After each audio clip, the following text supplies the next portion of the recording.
টিএনসির main আকর্ষণ এখন শুরু হয়ে গেল বন্ধুরা।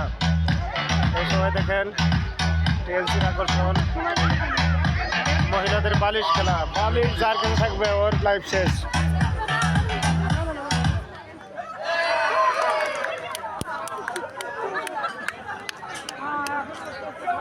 একজন শীত পটাং করে পড়ে গেছে।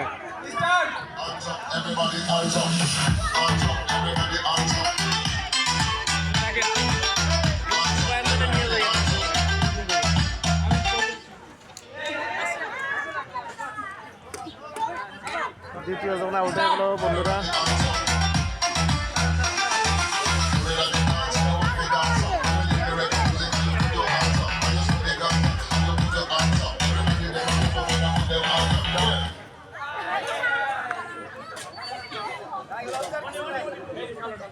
তৃতীয় ব্যক্তির বালিশ মৃত্যুবরণ করছেন।